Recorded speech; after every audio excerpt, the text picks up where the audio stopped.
Halo semuanya, perkenalkan, kami mahasiswa Universitas Bina Nusantara dari jurusan Sistem Komputer. Saya Kenzi Mafazi Adam dan rekan saya Cyril Ilario Ivaru. Pada video ini, kami akan membahas mengenai Green's Theorem atau Teorema Green dalam bidang matematika, khususnya bidang matematika teknik. Pertama-tama, kita akan berkenalan terlebih dahulu dengan Teorema Green. Teorema Green diciptakan oleh seorang ilmuwan Inggris yang bernama George Green, hence the name Teorema Green.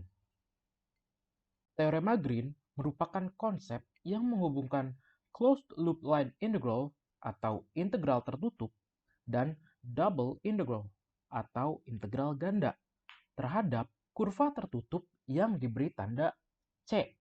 Teorema Green juga memiliki rumus seperti ini, yang apabila dijabarkan, maka kita memiliki suatu medan vektor.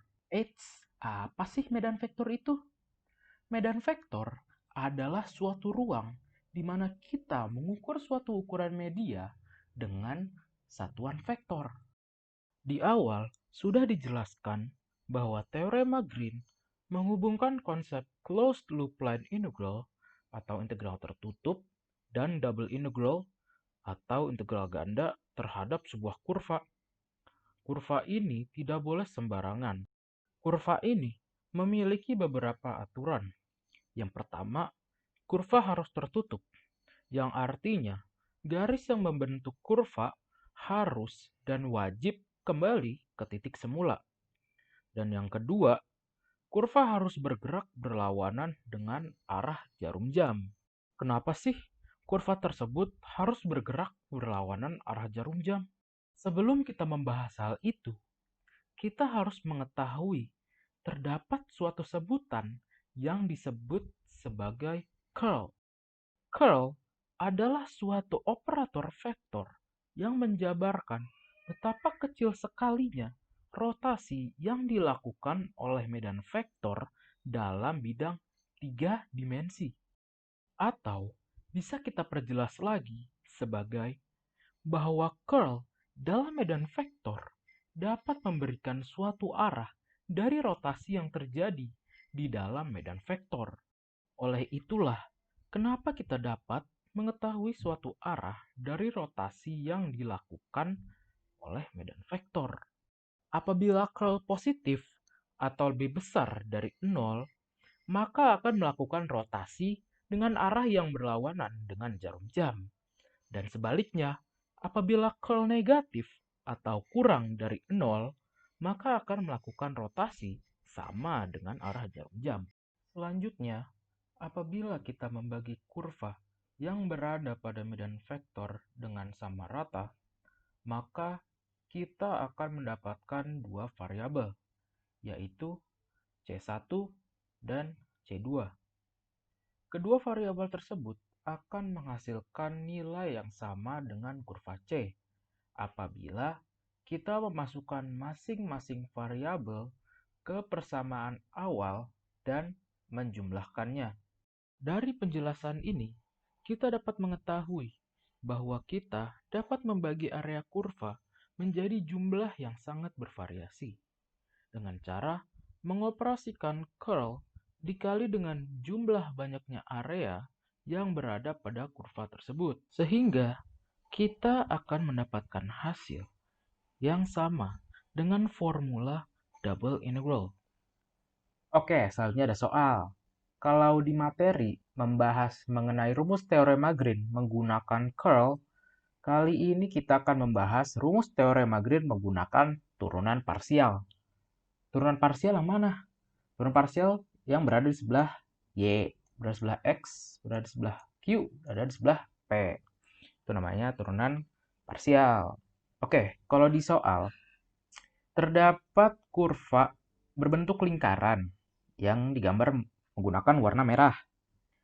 Lalu memiliki titik pusat 2,-3 dan juga jari-jari sebanyak 4. Lalu ada juga integral garis yang memiliki fungsi 4y/dx ditambah 3x/dy. Lalu, apa nih yang dicari? Yang dicari adalah area yang berada di dalam kurva tersebut atau lingkaran untuk di soal yang ini. Lalu, gimana carinya? Oke, di rumus terdapat integral garis P dx ditambah Q dy. Di soal ada 4y dx, 3x dy. Berarti P adalah 4y, lalu Q adalah 3x. Turunan parsial Q atau 3x dibagi turunan parsial dari x. Lalu dikurang turunan parsial dari P, yaitu 4y, bagi turunan parsial y. Lalu bagaimana? Oke, ini tinggal coret turunan parsial, coret turunan parsial, x dicoret x, ini juga, lalu y dicoret y. Lalu hasilnya tinggal 3 dikurang 4 dA, dan ini double integral. Oke, 3 dikurang 4 berarti minus 1. Minus 1 dA. Lalu bagaimana? Sudah selesai. Tinggal. Nah, untuk mencari R, karena ini double integral R,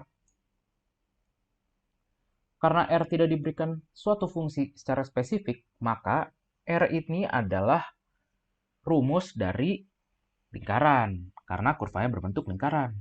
Rumus luas lebih tepatnya. Itu PR kuadrat.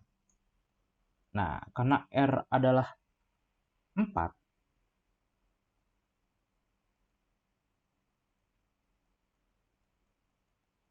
R adalah 4,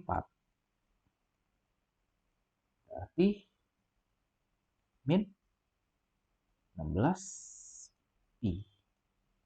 Gitu. Pengaplikasian teorema Green dalam kehidupan sehari-hari.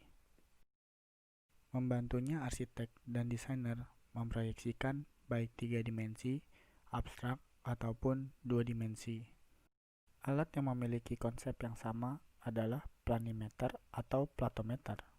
Alat ini digunakan oleh arsitek ataupun desainer sebelum adanya revolusi teknologi, yaitu hadirnya komputer.